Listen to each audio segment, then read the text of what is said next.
What does a world feel like in the last ordinary hours before everything begins to change? Not the moment of panic, not the sound of doors closing, not the bells that will soon ring too often, but the quieter time before it, when people still believe tomorrow will resemble today. Good evening and welcome. Tonight we are going to step softly into Europe before the Black Death, before the streets emptied, before familiar voices disappeared from markets and churches, before silence settled over places that had once been full of life. Settle in now. Let the room grow dim. Let the day loosen its grip. If you would like, tell me where in the world you are listening from tonight, and what time it is where you are. Somewhere, perhaps, another listener is lying awake under a different sky, letting the same old story unfold slowly in the dark. In the middle of the 14th century, Europe was not waiting for catastrophe. It was breathing, working, praying, bargaining, harvesting, sailing, and sleeping. Dawn arrived over villages with the sound of animals stirring in barns and carts, creaking toward fields still wet with morning dew. Smoke rose from low roofs. Bread ovens warmed. A mother shook flour from her hands while a child chased chickens across a yard. Men bent over strips of soil, measuring the hope of the year by the strength of wheat, barley, and rye. In towns, the day began with bells. Church bells called people toward prayer, but they also measured time, announced danger, marked death, and reminded every soul that heaven stood above the crowded roofs. Medieval life was deeply religious, not only on feast days or Sundays, but in the ordinary movement of hours. A merchant might cross himself before opening a stall. A sailor might whisper a prayer before leaving harbor. A sick woman might touch a relic and hope the saints had not turned their faces away. The streets were narrow, busy, and rarely clean. Houses leaned toward one another as if sharing secrets. Water ran through gutters. Animals moved among people. Tanners, bakers, butchers, smiths, and sellers filled the air with smells both warm and harsh: fresh bread, damp wool, smoke, fish, leather, sweat, and mud. Voices overlapped in the marketplace. Coins clicked into palms. Bargains were made over onions, cloth, eggs, candles, salt, and iron tools. Life was crowded, imperfect, and alive. Yet the world was unequal. A lord's table could hold meat, wine, and bright cloth, while a peasant family counted grain carefully through the winter. A bishop might sleep beneath carved stone, while a servant slept beside the kitchen fire. Most people were born into a place they would never fully leave. Their names might be known only to neighbors, priests, and family. Still, within those small boundaries, life had rhythm and meaning. Beyond the villages and towns, roads connected one fragile place to another. Pack animals carried wool, grain, and news. Pilgrims walked toward shrines. Soldiers moved toward wars they did not begin. Ships crossed the Mediterranean with spices, silk, wine, timber, and rumors from faraway ports. Europe was not isolated. It was tied to the wider world by trade, faith, hunger, ambition, and curiosity. And this connection, so useful and so ordinary, would become part of the danger. But not yet. For now, the fields were still being worked. The bells still sounded familiar. The ports still welcomed sails on the horizon. Families still gathered at tables, children still slept beside siblings, and travelers still asked for beds at inns along muddy roads. The old world was noisy, crowded, believing, unequal, and alive. In such a world, danger did not need to break the door down. It only needed to enter quietly, carried by familiar hands, trusted roads, and ordinary footsteps nearby. No one could hear the silence approaching. It came without a banner, without an army at the gate, without a single warning that all could understand. It moved toward Europe through habits that had always sustained it: trade, travel, prayer, labor, and trust. And before we follow that darkness any farther, we must first look more closely at the fragile world waiting in its path. Europe had survived many hard seasons before, and that memory gave people a kind of patience. They knew hunger, they knew cold. They knew how quickly a late frost, a wet summer, or a poor harvest could turn an ordinary year into a year of thin soup and careful counting. But by the middle of the 14th century, the patience of the old world was already stretched. The land itself carried signs of strain. Fields that had fed families for generations were worked harder than before. Villages pressed against the limits of the soil. When harvests were good, life continued with rough confidence. When harvests failed, there was little protection. Grain prices rose. Bread became smaller. Parents saved the best pieces for children, then pretended not to be hungry. In cottages after sunset, people listened to the wind move through thatch and wondered whether the next season would be kinder. War added its own weight. Kings argued over crowns and borders, and ordinary people paid in taxes, labor, and sons. Soldiers passed through regions that had never invited them, taking food, spreading fear, and leaving broken fences behind. The 100 Years' War had begun between England and France, but conflict in medieval Europe was never contained neatly on a map.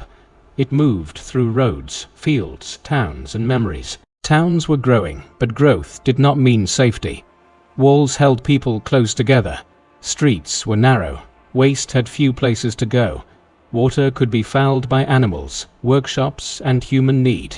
People did not live this way because they were careless. They lived this way because the tools, knowledge, and systems of their age were limited. A city could be wealthy and still smell of rot after rain. A house could be full of prayer and still share its air with sickness. Medicine offered comfort, but not certainty. Physicians studied ancient authorities, especially Galen and Hippocrates. They spoke of humors, balance, heat, cold, dryness, and moisture. They examined urine, felt pulses, prescribed herbs, bleeding, rest, diet, and prayer. Some treatments helped in small ways. Many did not. But doctors were not fools. They worked within the boundaries of what their world allowed them to know. They had no microscope, no germ theory, no clear understanding of bacteria, moving from fleas to rats to humans, no language for invisible organisms multiplying inside the blood. Religion stood at the center of explanation. When crops failed, when children died, when fever entered a home, people searched heaven for meaning. Sin, punishment, mercy, saints, demons, omens, and judgment all shaped how suffering was understood. Faith gave comfort, but it also sharpened fear. If sickness was a message, then every cough could feel like a question from God. Trade, meanwhile, made Europe more connected than ever. Roads carried wool, grain, metal, wine, and pilgrims. Sea routes joined the Mediterranean to the Black Sea and beyond. Ports welcomed strangers because strangers brought profit. Merchants counted coins in crowded warehouses. Sailors slept beside cargo from lands they would never see again. Connection made life richer, but it also made danger quicker. Beneath the noise of bells and markets, weakness had gathered quietly. Hunger made bodies less able to endure disease. Crowding gave sickness more places to move. War unsettled communities. Trade carried more than goods. Medicine could not yet see the true enemy. Religion could comfort the soul, but not always protect the body. And so Europe stood on the edge without knowing it, not because its people lacked intelligence, courage, or faith, but because they lived inside a world where disaster could arrive before understanding. The old routines still held. Bread was still baked. Ships still came in. Priests still lifted candles before dawn. Yet beneath those familiar gestures, the continent had become dry tinder. All that was missing was the spark, and far beyond many European doorways, along roads of dust, hoofbeats, and trade, something was already moving. It did not look like an army. It did not carry a flag. It traveled with merchants, animals, ships, and silence, following the same routes that had once made distant worlds feel close. Soon, those routes would carry a darkness no town bell could turn away again. The road of the plague was not a single road at all. It was a web, wide and patient, stretching across deserts, mountains, grasslands, rivers, ports, and seas. Long before Europe understood what was coming, distant places were already connected by footsteps, wheels, hooves, sails, and the quiet hunger of trade. Somewhere in the vast spaces of Central Asia, where open steppe met mountain routes and caravan towns rose like small islands of life, the sickness may have found its earliest path. Historians still speak carefully about its beginnings, because the past does not always leave clean tracks. But by the time the disease entered written memory, it was already moving, carried through regions where merchants, animals, armies, and travelers crossed one another without knowing what else traveled beside them. The world of the 14th century was larger than any one village could imagine, yet smaller than it had ever been before. Silk moved westward. Silver moved east. Spices, furs, grain, cloth, horses, and precious stones passed from hand to hand. A merchant in one city might never see the place where his goods began, but the goods themselves continued onward, wrapped in cloth, tied to pack animals, stacked in carts, or loaded into the dark holds of ships. Along these routes, stories traveled too. News of wars, strange weather, royal deaths, miracles, and omens moved with caravans. Men shared rumors beside fires at night. A trader might speak of a town where many had died suddenly, then rise the next morning and continue his journey. At first, such stories were only stories. The world was full of sickness. People died everywhere, for many reasons, and distant suffering could feel like part of the ordinary sorrow of the earth. But this sorrow was different. The disease did not need to understand borders. It did not pause at the edge of a kingdom or ask permission at a city gate. It moved through the living systems people depended on. Rats followed grain. Fleas followed rats. Ships carried both. Armies carried hunger, animals, clothing, bedding, and fear. Caravans stopped at wells, inns, markets, and fortified towns, leaving behind more than footprints in the dust. In the trading cities near the Black Sea, commerce gathered like water in a basin. Goods from Asia, the Middle East, and Europe met there. Languages overlapped in crowded streets. Warehouses filled and emptied. Sailors waited for cargo, officials counted taxes. Priests rang bells over communities that believed themselves watched by heaven, even as something unseen gathered below floorboards, inside cloth, among animals, and within human blood. One of the most remembered routes of the plague leads toward the port of Kaffa, a Genoese trading colony on the Crimean coast. There, conflict, commerce, and disease came together in a way later chroniclers would never forget. Armies surrounded the city. Traders waited behind walls. Ships waited in the harbor. Whether every dramatic detail later told was exact or not, the meaning remains clear. War and trade had placed many people, animals, and goods in close contact, and the sickness found opportunity there. No gatekeeper could see it. No priest could bless it away. No merchant could weigh it on a scale. It moved in silence, hidden inside the ordinary exchange of the world, until distance itself became the path by which fear would finally arrive there at last. From such places, the sea became a road. It was not an empty distance between lands. It was a moving corridor of timber, rope, canvas, salt, sweat, cargo, and men sleeping close together beneath damp beams. A ship leaving harbor carried grain, cloth, letters, debt, hope, and sometimes fever. Those aboard might not yet know they were part of a turning point. They were simply sailors, merchants, laborers, and passengers trying to reach the next port. This is how history often moves before anyone names it. Not as thunder, not as a warning shouted across the sky, but as ordinary movement continuing one day too long. The same roads that brought silk, spice, and silver now carried a quieter cargo. And across the water, Europe was still waiting, its harbors open, its bells familiar, its merchants watching the horizon for ships. At first, the ships looked ordinary. From the shore, they were only dark shapes moving slowly over the bright water, their sails tired from the long crossing, their hulls heavy with cargo, their ropes stiff with salt. To the people waiting in the ports of the Mediterranean, ships meant life. They meant grain when storehouses were low, cloth for merchants, spices for wealthy tables, letters from distant cities, and news from beyond the horizon. A sail appearing at sea was usually a promise. But in the autumn of 1347, some promises came wrapped in dread. In Messina, on the island of Sicily, ships arrived from the east with something wrong inside them.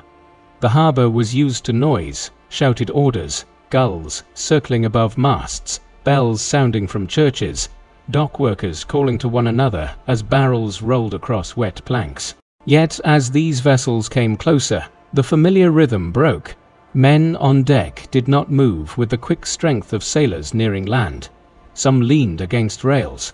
Some lay still. Others stumbled as if the boards beneath their feet had become unsteady. The salt air carried the smell of the sea, tar, damp wood, and sickness. When officials came near, they saw faces hollowed by fever. They saw bodies marked by strange swellings, skin darkened in places, eyes unfocused, lips dry from thirst. Some sailors were already dead. Some were dying where they lay, too weak to lift their heads toward the harbor they had struggled to reach. The ships that should have brought profit had arrived like floating houses of grief. No one knew what to do. Medieval ports were built on movement. Goods had to be unloaded. Crews had to be paid. Merchants had contracts, debts, and expectations. A delayed ship could ruin a man. A closed harbor could starve a city. So hesitation itself became dangerous. If officials allowed the ships to dock, sickness might enter the town. If they turned them away, they abandoned men who had crossed the sea under their flag, their faith, and their need. For a little while confusion stood on the docks.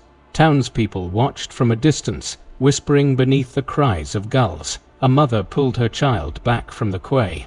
A priest made the sign of the cross and stepped closer, because fear did not erase duty. Dock workers gripped ropes but hesitated before tying them.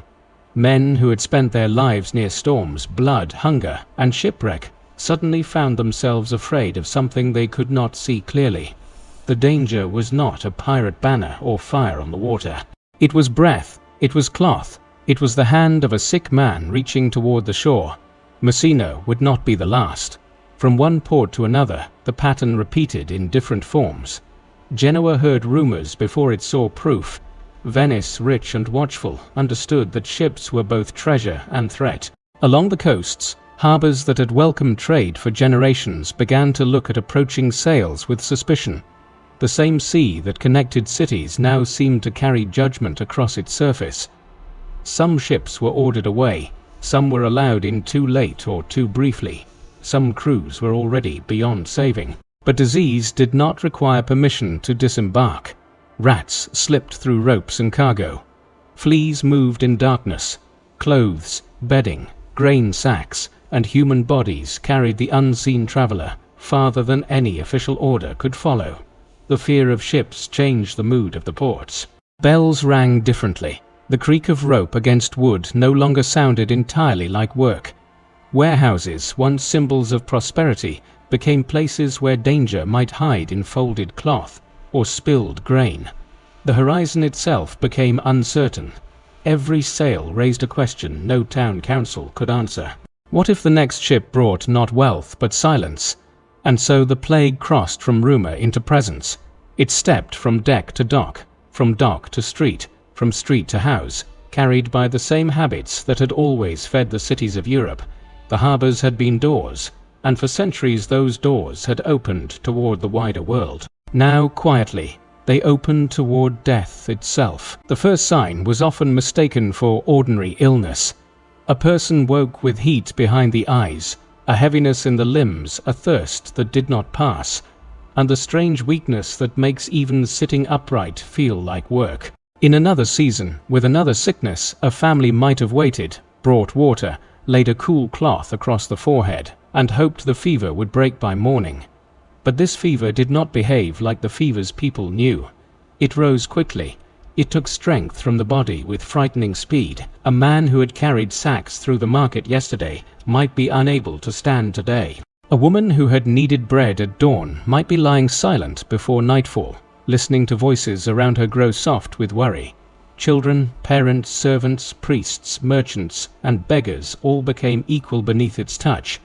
In many cases, painful swellings appeared near the neck, beneath the arms, or in the groin. These swellings, later known as buboes, gave bubonic plague its name.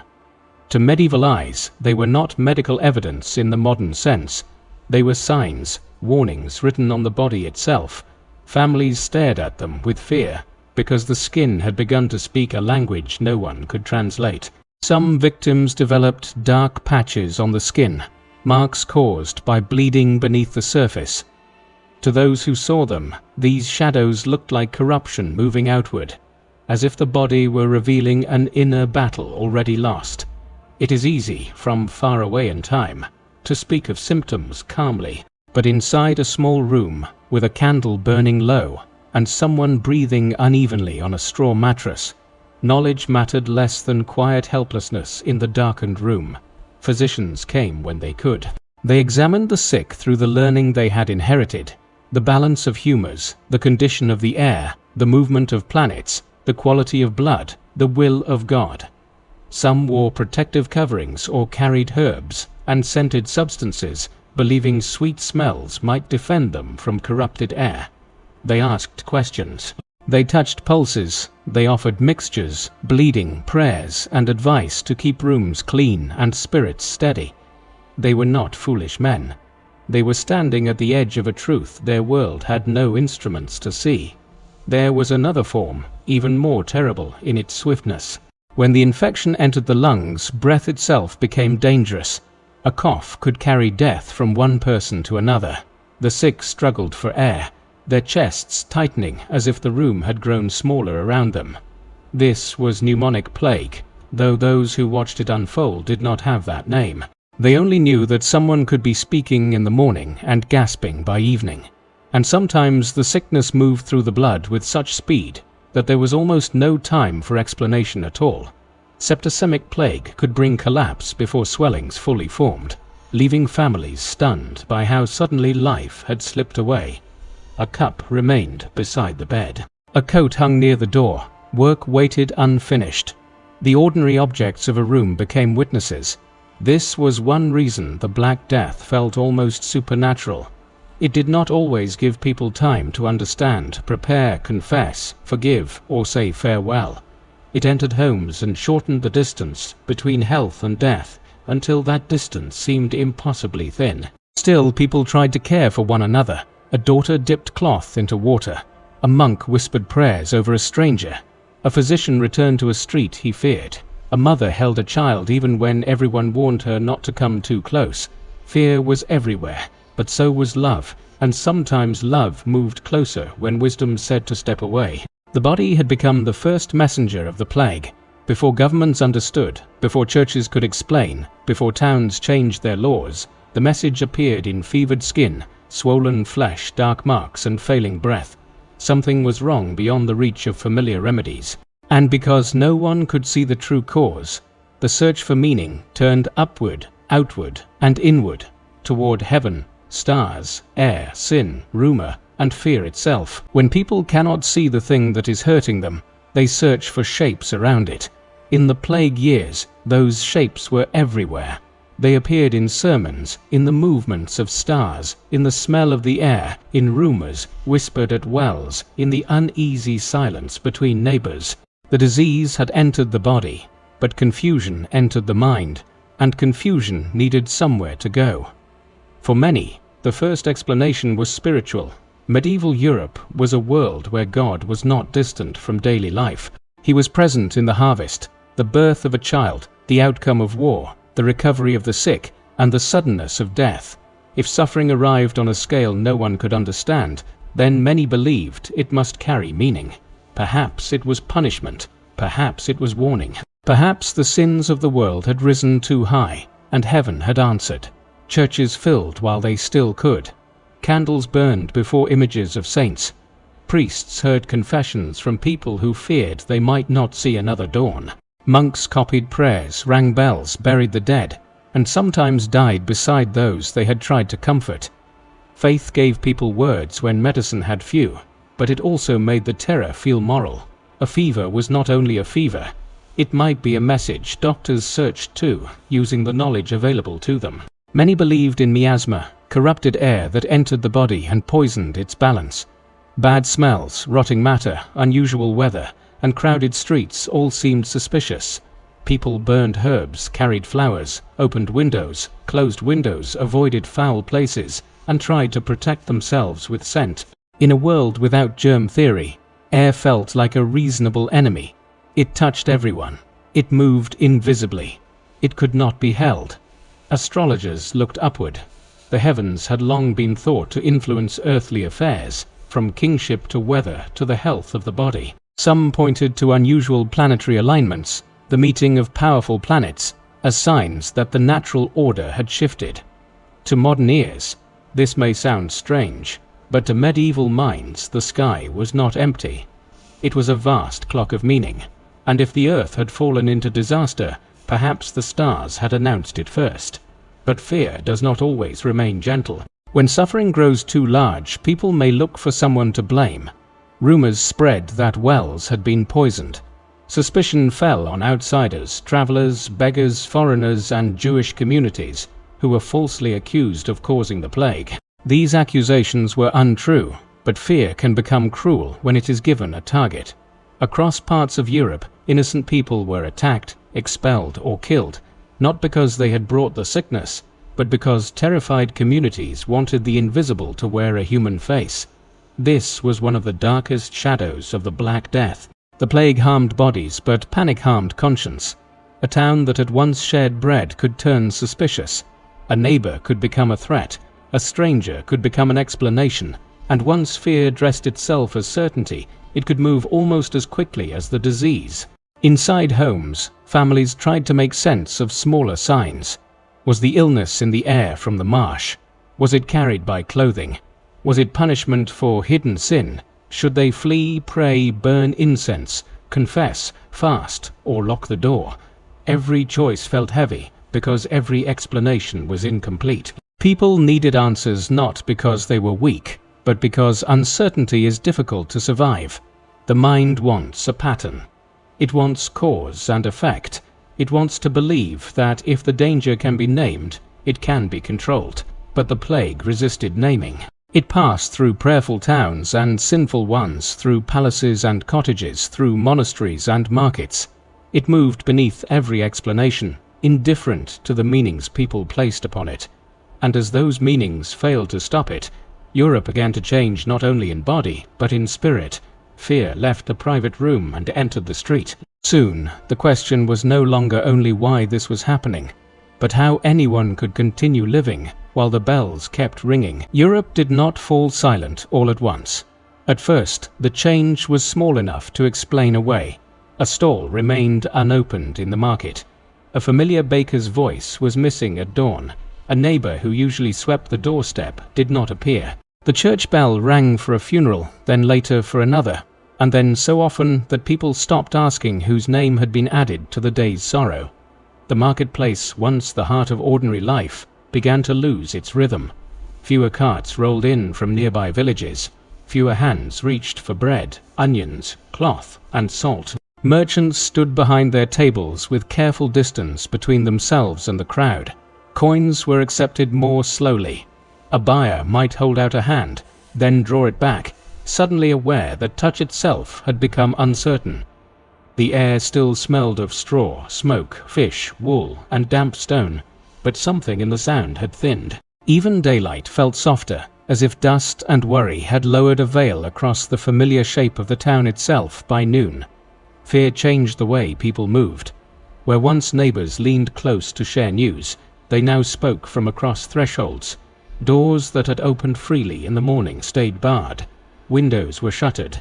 In some streets, marks appeared on houses where sickness had entered, and whether those marks were official warnings or whispered signs, they changed how every passerby looked at the door. Behind one wall, a family might be praying. Behind another, no one might be left to answer. The bells continued. Morning bells, prayer bells, death bells, burial bells. Their sound, once woven into the structure of the day, became heavy. A bell that had once called people together now reminded them to stay apart. It crossed rooftops and narrow lanes, entered workshops and bedrooms, moved over fields and rivers, until even silence seemed to wait for the next ringing.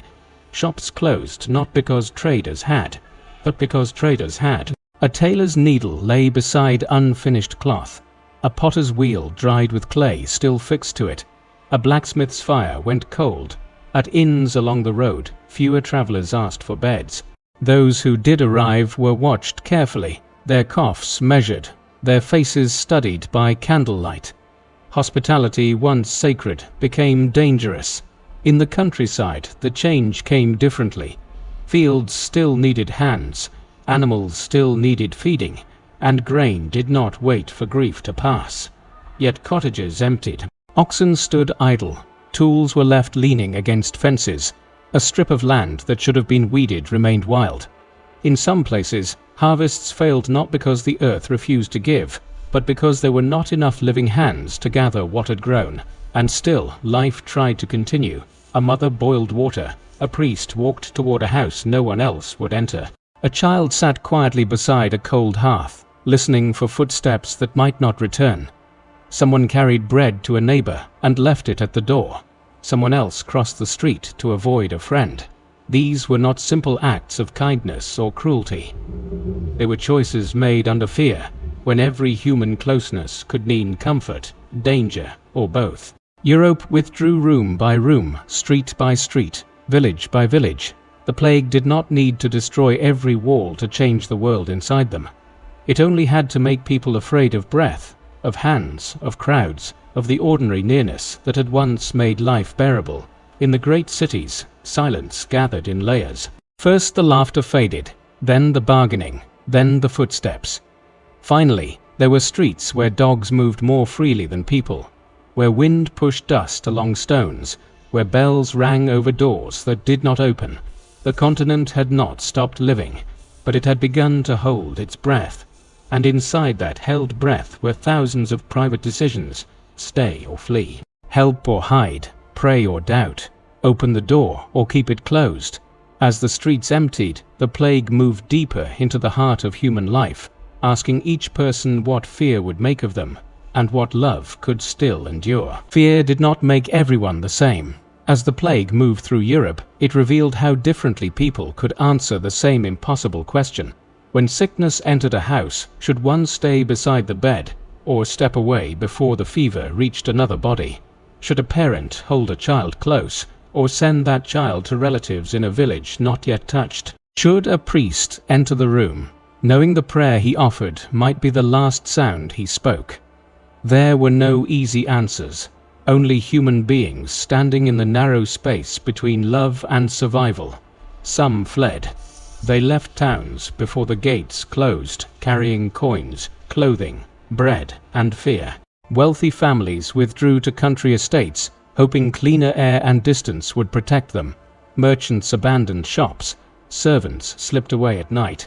Neighbors who had shared wells and gossip for years vanished without farewell. It is tempting to judge them from a safer age, but fear has its own weather. It bends the body toward escape before the mind has finished deciding. Others stayed. Monks remained in monasteries where sickness passed from cell to cell. Nuns washed the dying. Priests walked through streets that had grown almost empty, carrying oil, crosses, and words of absolution. Some heard many confessions that their voices failed. Some buried strangers when families could no longer bear to come near. They were afraid too. Courage was not the absence of fear. It was fear walking forward with trembling hands. Doctors faced the impossible. Some refused to visit infected homes. Others came wrapped in layers of cloth, holding herbs or vinegar-soaked sponges, hoping scent might guard the lungs. They asked questions, examined swellings, recommended bleeding, rest, prayer, or flight. Often they knew they were losing. Still, some returned again, because the sick were people and medicine, even when weak, was a promise not to abandon them. Inside homes, love became complicated. A mother might press a cup to her husband's lips, then turn away to hide terror. A father might carry a child to another room, whispering that everything would be well while knowing he had no certainty. Brothers argued over whether to stay. Daughters sat beside parents through long nights, listening to breath grow uneven. In some houses, people died alone. In others, they were held until the end. The plague also gave room to selfishness. Some sold false cures. Some charged high prices for food, burial, transport, or prayer. Some took goods from empty houses. Some used panic as a marketplace. Disaster can make saints visible, but it can also uncover hunger, greed, and old resentments. Even then, the line was not simple. A man who overcharged for grain might be trying to feed his children. A servant who fled might have survived. because no one else would protect him. Human nature became fragile and beautiful. In one street, a door stayed locked against a pleading neighbor. In another, someone left broth outside the door. In one village, the healthy avoided the sick as if compassion itself were contagious. In another, women gathered sheets for burial, crossing themselves before each body. Everywhere, people were forced to discover what they believed love required when love could kill them. Children saw more than adults wanted them to see. They learned the sound of lowered voices. They learned which houses not to pass. They learned that bells could mean someone's name had disappeared from the world. Parents tried to protect them with stories, prayers, and silence. But the plague entered childhood too, not only through illness, but through absence. And yet, even in that broken time, small tendernesses endured. A hand held briefly. A candle left burning. A prayer spoken for someone without family. A grave marked as carefully as strength allowed. These gestures did not stop the plague. They did not change the numbers, but they kept the world from becoming only fear. As death spread, Europe was not merely losing people, it was being tested in the deepest rooms of the heart. When the worst waves passed, survivors would find themselves standing in a world altered not only by how many had died, but by what the living had done to endure. When the worst waves of dying began to pass, Europe did not return to the world it had known. The bells rang less often. The doors opened slowly. Smoke rose again from chimneys, and in some markets, voices returned with caution. But beneath that fragile return, something enormous had changed.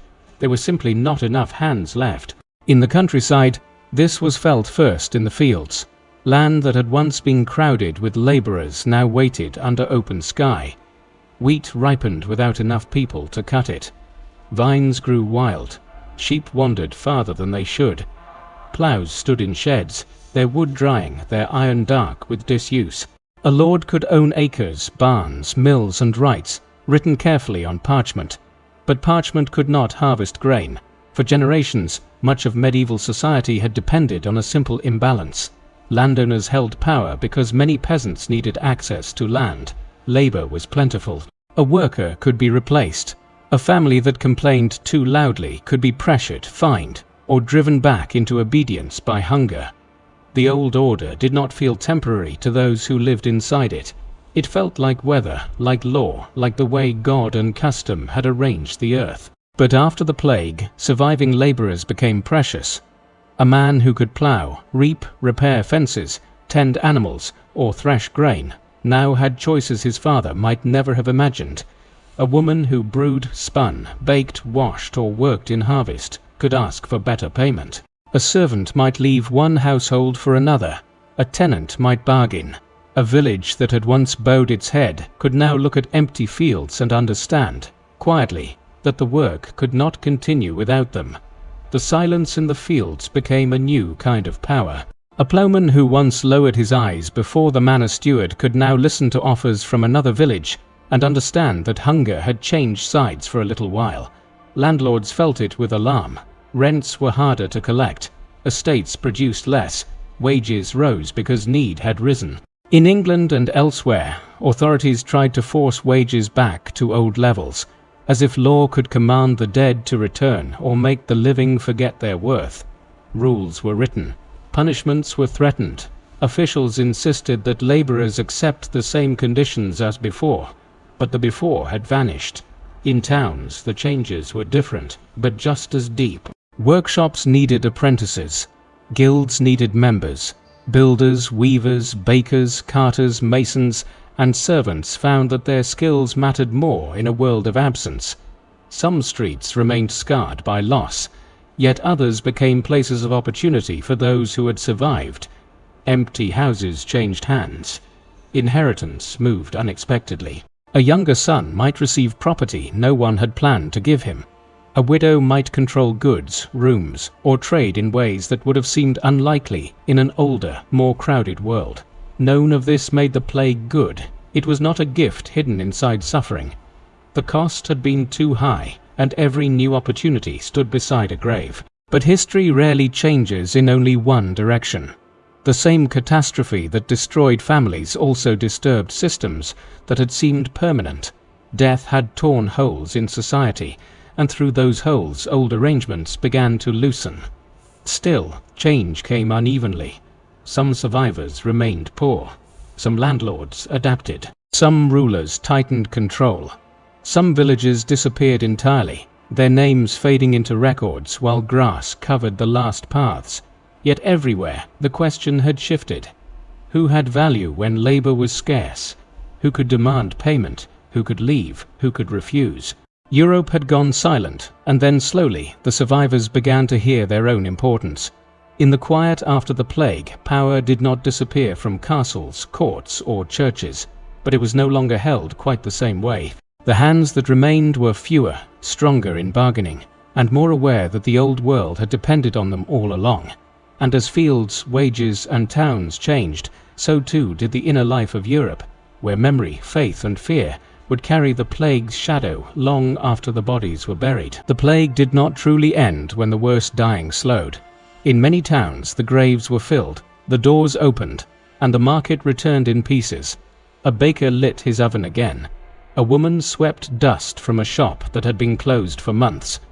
Children grew used to streets that still seemed too wide, because so many familiar faces no longer moved through them. Life resumed, but it did not resume innocently.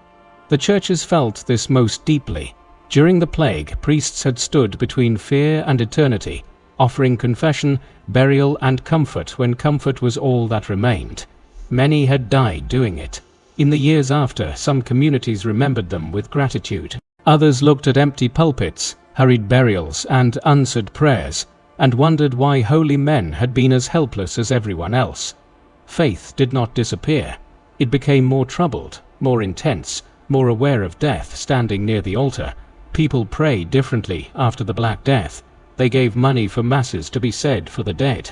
They founded chapels, joined confraternities, walked in processions, and asked saints for protection against future waves. Bells still called them to worship, but the sound carried memory now. A bell could mean prayer, but it could also awaken the echo of weeks when the dead had outnumbered the living. Art changed too. Painters, carvers, and poets began to show death more visibly. Skeletons appeared in murals and manuscripts. The dance of death became a powerful image. Kings, bishops, merchants, peasants, young brides, and old men all led together by the same unavoidable figure. It was not only frightening, it was honest. The plague had proved that rank, wealth, beauty, and learning could not bargain forever with the grave. In some churches, walls became lessons in fragility. A nobleman painted in fine clothes stood beside a skull. A child in bright robes appeared near a dark angel. These images did not let people forget. They whispered that earthly life was brief, that pride was thin, and that every household, no matter how warm in the evening, lived under a shadow it could not fully command. Memory settled inside families as well. A father might speak the name of a wife who had died in the first month. A grandmother might remember 3 children buried in 1 week and fall silent before finishing the story. Some households kept objects that seemed too small for grief: a cup, a belt, a prayer book, a wooden toy. These things remained because the people who had touched them could not. The plague also lived in law and habit. Cities experimented with quarantine, travel restrictions, health boards, and rules for burial. The word quarantine itself would later come from the practice of keeping ships or travelers apart. For a period of time, people had not yet understood the true cause, but they had learned that separation could matter. Fear slowly became procedure. Still, trauma did not move neatly into rules. It entered dreams, songs, sermons, and cautionary tales. It taught children that a cough could change a household. It taught survivors that ordinary mornings were never guaranteed. It taught rulers that populations could vanish faster than armies could be raised. It taught laborers that the world depended on hands often taken for granted. The Black Death returned in later outbreaks, never again with exactly the same first shock, but always carrying memory with it. When rumors of plague appeared, people remembered older stories. They watched ports, strangers, animals, and smells. They prayed sooner, they feared sooner. A shadow once seen in full does not disappear simply because sunlight returns. And yet Europe continued. Weddings were held.